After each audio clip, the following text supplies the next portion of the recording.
Opening night live at Gamescom was full of a surprise, but one announcement that literally no one saw coming was the big Pro controller drop from Sony called the DualSense Edge. This will go head to head with the likes of Xbox Elite Series 2, and does it have what it takes to become the undisputed king of hardcore gamepads? Well, let's dive straight in and find out. First up, the Edge has been in the works for a while. When it comes to making hardware accessories for its consoles, it seems like Sony's always a couple of steps behind the competition. For instance, it took them a long time to catch up the Xbox controller in terms of connectivity and ergonomics, but if there's one thing that they've got going for them, it's the fact that when they do it right. Like, take the base DualSense. It's obviously a major upgrade over the DualShock, even more than what we thought. It's probably the best controller out there out of all the major platforms. I mean, while you could debate about the design or the analog placement, you can't argue that they're miles ahead of the competition when it comes to haptics and those fancy triggers. So with this quote-unquote pro gamepad, you can bet that they've done their fair share of R&D as well. It's kind of like what Apple does with its products, as in they may be late, but they're refined to perfection. Also, this isn't the first time Sony has tinkered with its controller either. In fact, if you just go back to the end of the PS4 cycle, they launched that back button attachment for the DualShock 4, and that was a testing ground for what this DualSense Edge has turned out to be, with its back pedals and extra inputs. Next up, DualSense Edge takes black accents to the next level. We know that third-party PS5 controllers have been flying off the shelves lately, so if Sony was ever going to capitalize on this opportunity, now is the time to do it. Now you might think that perhaps they've rushed the DualSense Edge out of the lab or something, but from the sheer number of features that they packed into it, you can pretty much discard that thought. Let's begin with the chassis though. How exactly does it differ from your usual PS5 controller? Well, for starters, it's all modular, meaning that you can take it apart and switch stuff around. Plus, the grips also get an upgrade with better texture and sweat handling. The most striking visual difference though is in its color profile. This is a controller that's built with contrasting color schemes in mind, so gone are the plain white face buttons. Instead, you've now got some really striking black buttons. Oh, and the touchpad. Yep, that's gone black as well, making it look miles better than the generic DualSense. But then again, all of that stuff's subjective anyway. Still, it's pretty fascinating to see Sony bringing a different design language to differentiate between the two tiers of the controller. And honestly, we're here for it. These things look sick.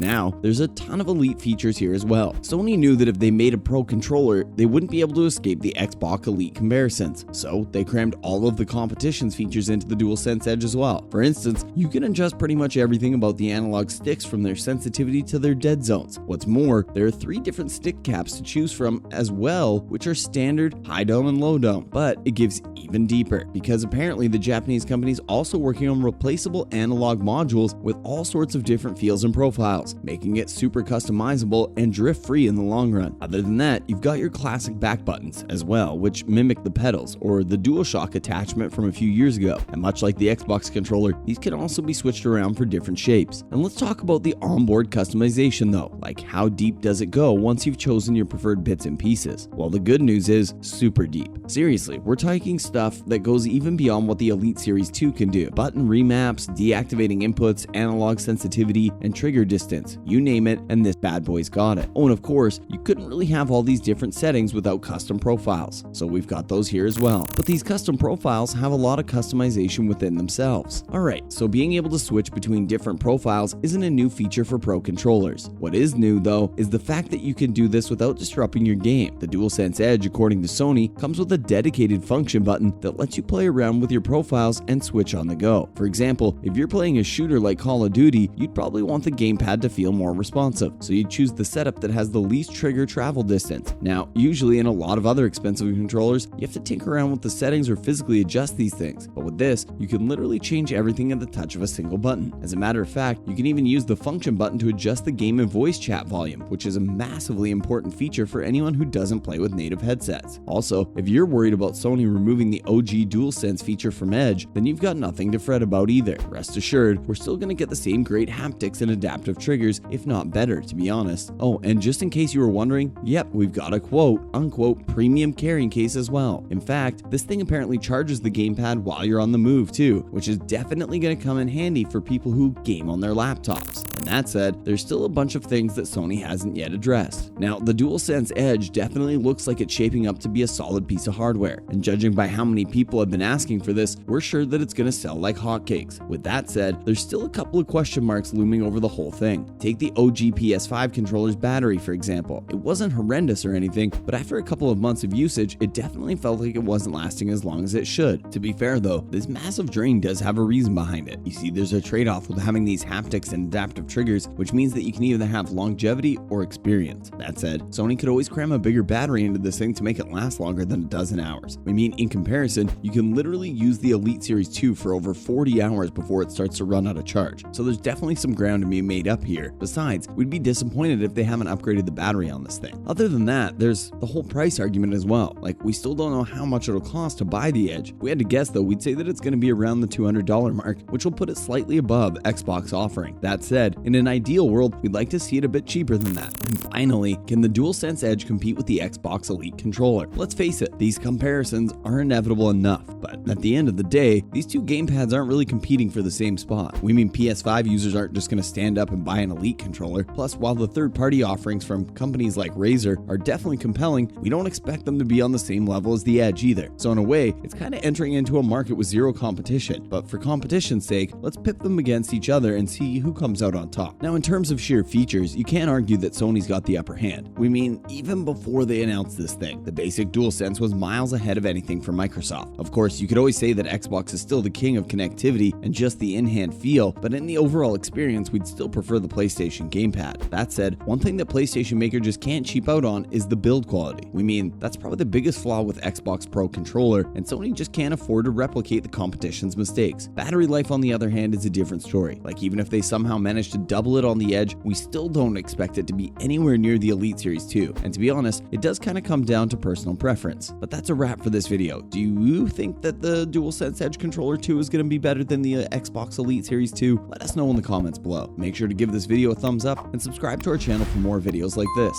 We'll see you in the next one.